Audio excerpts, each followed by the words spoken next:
Welcome to Cocos 2D Tutorials, brought to you by Bob Euland. For more information, go to bobueland.com/cocos2d. This tutorial is called Core Data Part 1. This is the second tutorial in a series of tutorials about core data. Our aim is to learn core data, but where do we start? As anything that is difficult, the best way is to take baby steps. The first step is to make something very simple. To make anything with core data, you have to have some managed objects, and they have to live in a context. So we have to use these two classes. And to create a context, you have to have a coordinator, so we must use this class as well. And to create the coordinator, we must have a model, so we have to use this class. To do anything meaningful with core data, you have to be able to insert objects into the context and fetch objects from the context. To fetch objects from the context, we have to use this class. And to construct the fetch request, we need to use these two classes. And to insert objects into the context, we have to use this method. So even for the simplest application, we have to use these 7 classes. And this is the reason why many have difficulty learning core data. In our first application, we will use a single entity called employee. It will have 2 attributes, name and salary. We will have 2 employees, Julie, whose salary is $97,000, and Fred, whose salary is $90,000. With the data model editor, we will make the corresponding entity relationship diagram. And during the execution, we will create 2 employee objects in the managed object context. Here is how our iPhone screen will look. It will have 4 buttons. The first button adds the 2 employees to the context. The second button lists all employees in the context in the console. The third button saves whatever is in the context to the persistent store, and the fourth button clears all objects from the store. Here is the structure of our classes. We will have a main layer that is responsible for setting up the buttons. The main layer needs to communicate with a managed object context. Instead of doing it directly, we will introduce a mediating class called Mock Manager, who will present a high-level view to the main layer and hide the low-level details. Now every core data project needs to set up the core data framework, where these 3 objects are created: the context, the coordinator, and the model. We will have a special class called Core Data Manager that does this. When the Mock Manager asks for the managed object context the first time from the Core Data Manager, it will create all this infrastructure and return a pointer to the managed object context to the Mock Manager. Let's also say a word about entities. What is the difference between the classes NSEntityDescription and NSManagedObject? According to Apple, an NSEntityDescription object describes an entity in core data. Entities are to managed objects what class is to ID. Or to use a database analogy, what tables are to rows. There are 2 important class methods that belong to the NSEntityDescription. The first one takes a name as input and returns an entity. When you make a fetch request, you have to use an entity as a parameter, and this is how you get it. The second one takes also a name as input, but inserts a managed object in the context and returns a pointer to that managed object. Let's now go to Xcode and implement this. We are inside Xcode. Our task is to make 4 buttons to add, list, store and clear employees with core data. Our plan is to set up the core data infrastructure in a singleton called Core Data Manager. Then set up another class called Mock Manager that will act between the main layer and managed object context. It will offer high-level services to main layer. Open the Frameworks group. We need Core Data Framework, but as you can see, there is no such framework now. To add it, right-click on any framework and choose Show in Finder. That will open up a folder that contains many frameworks. And we have to find the Core Data Framework. Here it is. Drag it to the Frameworks group. Close the folder. Here we are asked if we want to copy the framework. We do not, so make sure that this box is unchecked. Click on Finish. The next step is to create the Entity Relationship Diagram, or the Managed Object Model Diagram, as it is also called here. Go to File, New File, choose Core Data, and click on Data Model. And click on Next. Give it a name. We'll call it Company. Click on Create. Drag it into our resources. To begin with, this is empty. To create an entity, click on the Add Entity button. Name it Employee. Add 2 attributes, a name and a salary. Click on plus and enter name. Click on plus again and enter salary. Now choose type. The name will be a string and the salary an integer. Change the editor style to see the corresponding diagram. Here is our diagram. We have an entity called employee with 2 attributes, a name and a salary, and no relationships. We are done with the data model. Let's now look at the classes. From the app delegate, we see that we are calling the main layer. And if we look at our classes, we see 3 classes. Main layer, Mock Manager, and Core Data Manager. Let's look at their interface parts. Main layer has only one instance variable, a pointer to the Mock Manager, because it will use services from the Mock Manager. Mock Manager has one instance variable. Observe that the word mock is an abbreviation for Managed Object Context.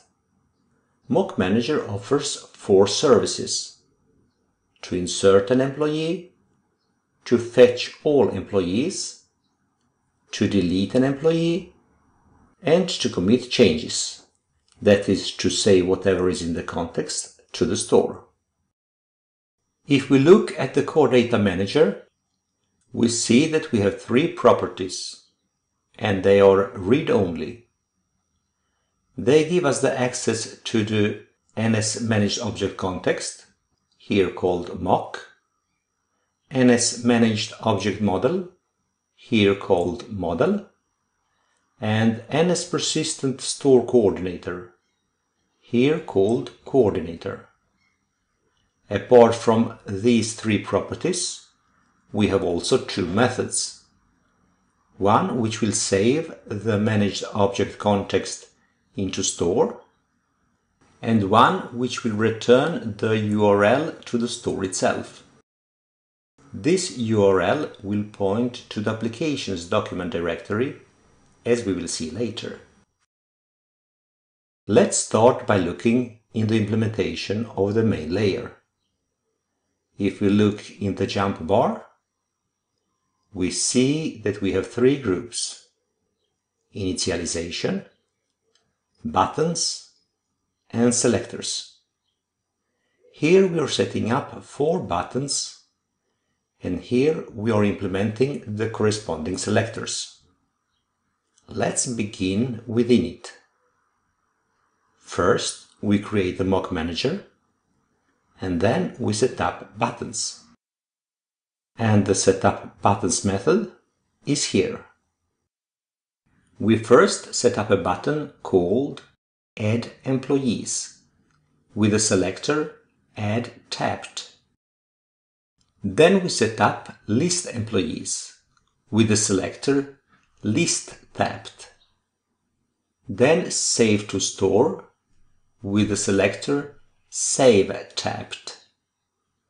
And then Clear Store with the selector Clear Tabbed.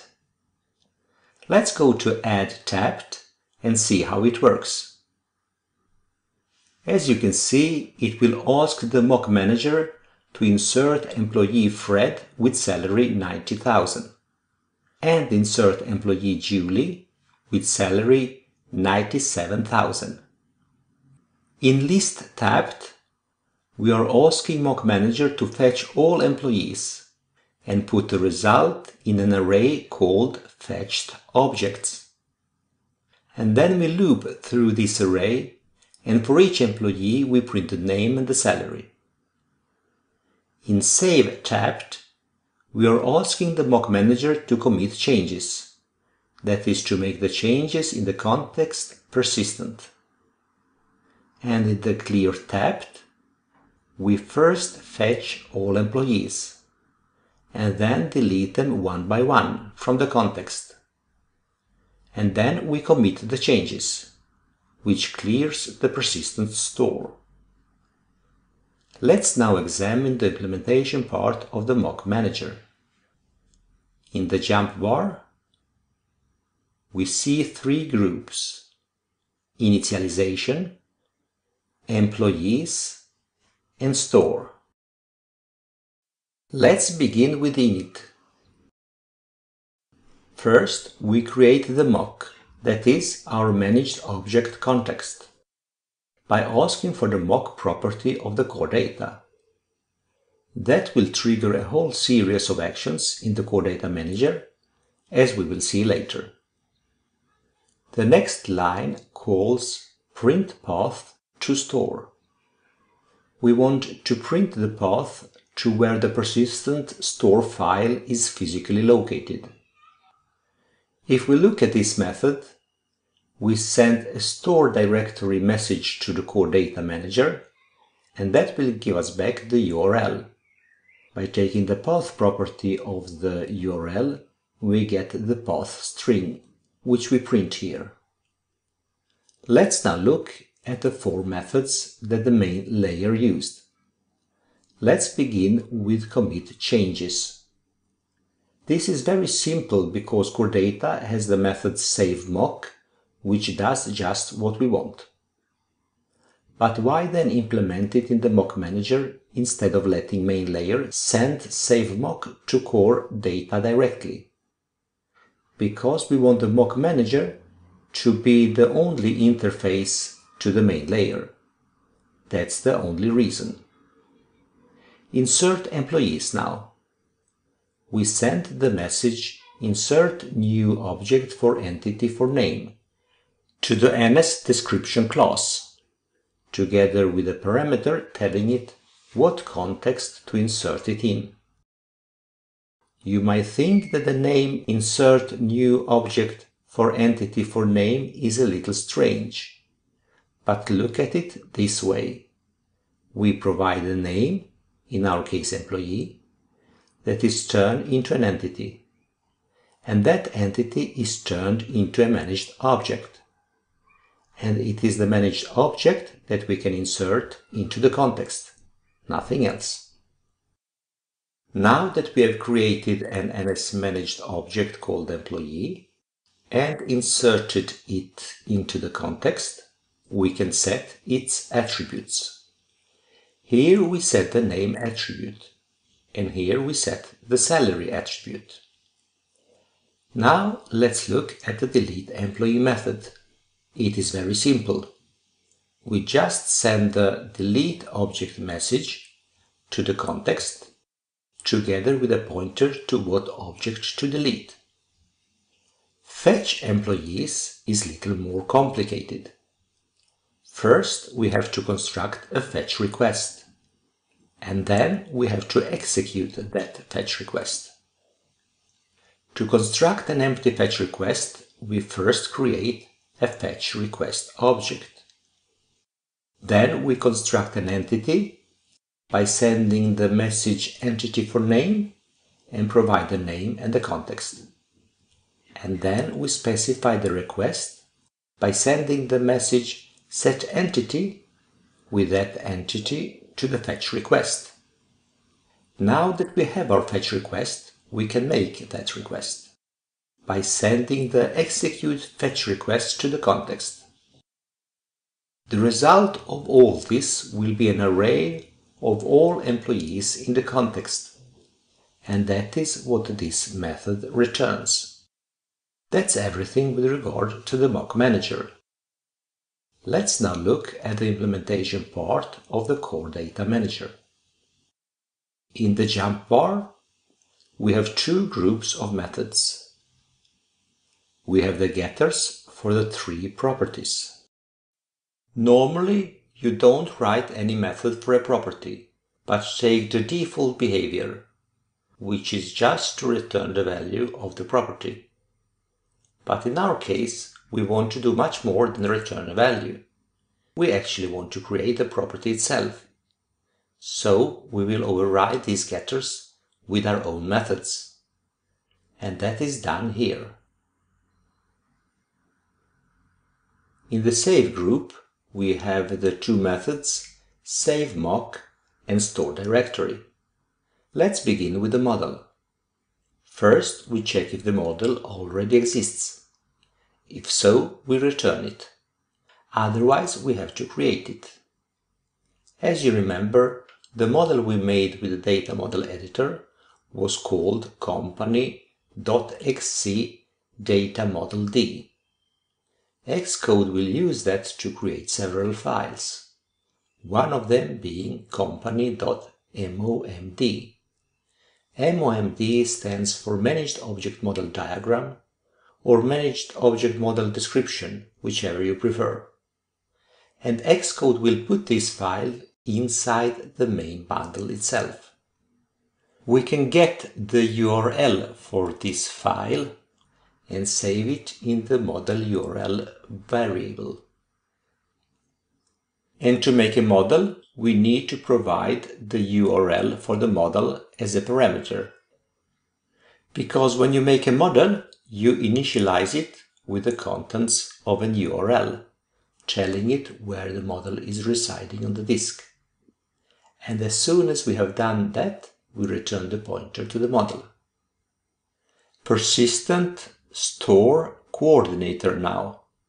As before, first check if the coordinator already exists. If so, we return it. Otherwise, we have to create it. To create the coordinator, we have to tell which model it uses. And it is the model that is returned from this method that we just looked at. Also, we must tell it the URL of the store file itself. And that URL is created here. And as you can see, we are getting it from the method store directory. It is this method, that returns the application's document directory, because that is where you normally keep the store file. And here we add company.sqlite, because that is the name that we want to use for our store file. Having that URL, we can call this method. Observe that we are telling that we want our store to be of type SQLite. That is what you normally choose, but you have other options as well. Managed object context now. As before, first check if the context already exists. If so, we return it. Otherwise, we have to create it. And we create it by allocating it. And then we attach the coordinator to it. So you see, in order to create the context, we need to create the coordinator. And to create the coordinator, we need to create the model. So all these three getters are tightly interwoven. We have one more method to look at, the save mock.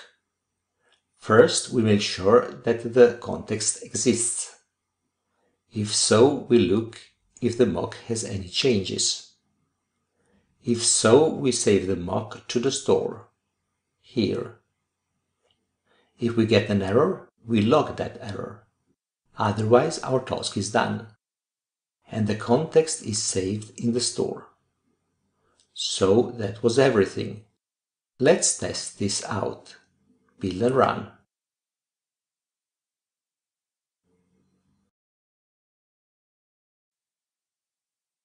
Here are our 4 buttons. In the console, we see the path to the store directory. Let's copy it. Open a folder in the Finder. Under the Go menu, choose Go to the folder. Paste it and click on Go. And here is our store file. It is good to have access to it, because sometimes you want to delete it from the Finder to start testing afresh. Let's now test our buttons. If we touch List Employees, we see that there are no employees. If we touch Add Employees and then List Employees, we see that there are 2 employees in the context now. But they are not in the store yet, since we have not yet committed the changes. To see this, stop the app, run it again,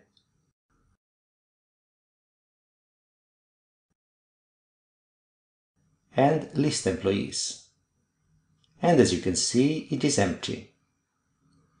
Add employees, list them, and this time touch the Save to Store button. Stop the app, run it again, and list employees. And as you can see, this time they are persistent. Let's delete them by touching the Clear Store. If we list them, they are not present in the context. Stop the app, run it again, and list employees. And as you can see, they are gone from the store as well. Thank you for watching.